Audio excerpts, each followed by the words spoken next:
اهلا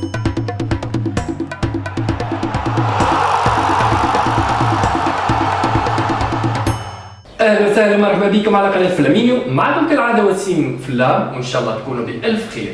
حلقه اليوم اللي هي باش تكون حقيقه بدر الكابتن ماجد. الكابتن ماجد اللي هو الكرتون المفضل في طفولتنا. الكابتن ماجد عاد من جديد، يا حسرة ذكريات جميله معه.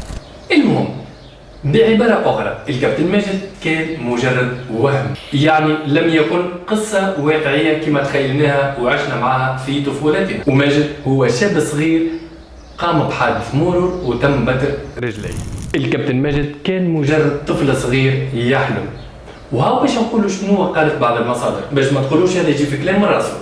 الكابتن ماجد هو فتى مقطوع الأرجل يحلم بأن يصبح لاعب كرة قدم محترف، لكن تم حذف هذه المعلومة من النسخة العربية واليابانية نظرا لما لقاه من تعاطف وتشجيع خوفا على مشاعر الأطفال والمتابعين، حيث أنه في الحلقة الأولى التي تحمل اسم الحلم الكبير يظهر كطفل صغير بعمر الخامسة عاشق للكرة، وبينما هو يلعب الكرة في الشارع يصطدم بسيارة ويفقد إثر ذلك ساقيه. وفي الحلقة الأخيرة يظهر كفتى مقعد جالس في المشفى يستيقظ مذعورا ليخبر أمه أنه حلم بفوز كأس العالم، أي جميع أحداث المسلسل هي مجرد حلم.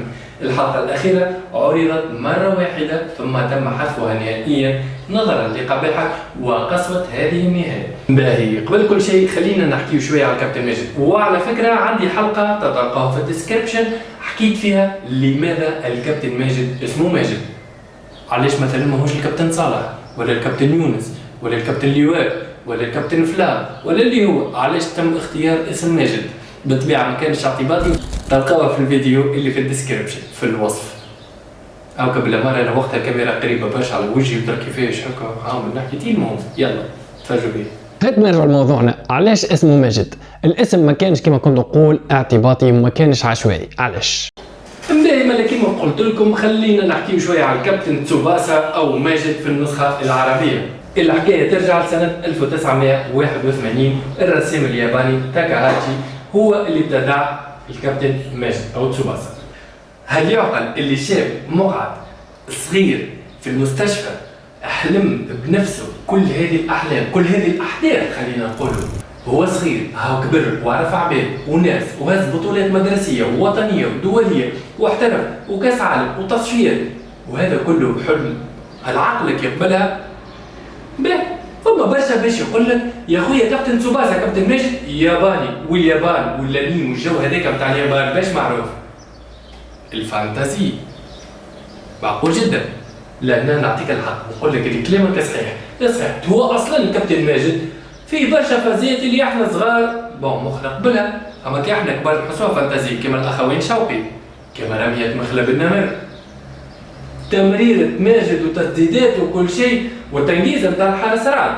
تتفكروا الحارس رعد يمشي للبار هذاك ينقز باش يشد الكره في الشارع الاخرى. كلها حاجات تخليك تقول اللي بالرسمي حاجه فانتازي، معناها ماهيش غريبه انك تلقى الكابتن ماجد هذا كله حلم واللي ساقيه مبدور.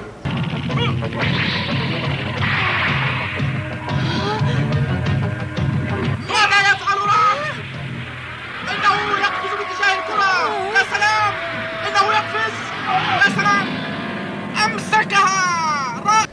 هو الكابتن ماجد ساعات يقعد 3 ايام وهو يجري، وصاحبه جمعتين هو يطلب في كره، والجارديان تلقاه شهر كامل هو قاعد في الكاج بتاعه ما توصلوش كوره. لأنها صحيح تقول لي عادي جدا، معناها انا مش نستغرب انك انت تحكي لي على كابتن ماجد شاب مقعد، حاجه عاديه بالنسبه للانمي صحيح. لكن الحقيقه كابتن تسوباسا الكابتن ماجد مازال متواصل الى اليوم، وماجد لاباس عليه لا مقعد لكن يحلم، لا قامة قاسقيه مش موجوده، هذا كله ما مش موجود الا في مخيله ادمنات بعض الصفحات.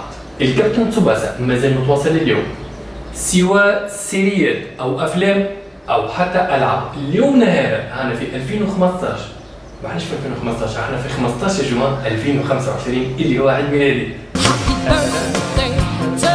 المهم سي كابتن تسوباسا مازال لاباس عليه، حبيت نطمنكم وعملت الحلقه هذه لانه الارتيكل او المقالات او حتى فيديوهات ساعات اللي تقول لك الكابتن ماجد مسكين سقيه مقصوصه ما هيش حقيقيه، وكابتن ماجد نطمنكم انه بصحه طيبه. انباهي، ما خلينا نحكيو شويه على الاشاعه هذه ووقتاش ظهرت هذه الاشاعه في المنتديات ومواقع الانترنت منذ اوائل الالفينات، حيث ادعى البعض ان نهايه محذوفه او سريه تظهر ماجد او تسوباسا في النسخه اليابانيه وهو على كرسي متحرك يحلم بكل ما حدث، لكن لا توجد اي ادله رسميه تدعم هذه الفكره، لا في المانجا الاصليه اللي كتبها يوتشي تاكاهاتشي ولا في اي نسخه من نسخ الانمي اللي تم انتاجها. ويبقى الكابتن ماجد تسوباسا هو فتى موهوب في كرة القدم وقصته تتمحور حول تطوره كلاعب محترف.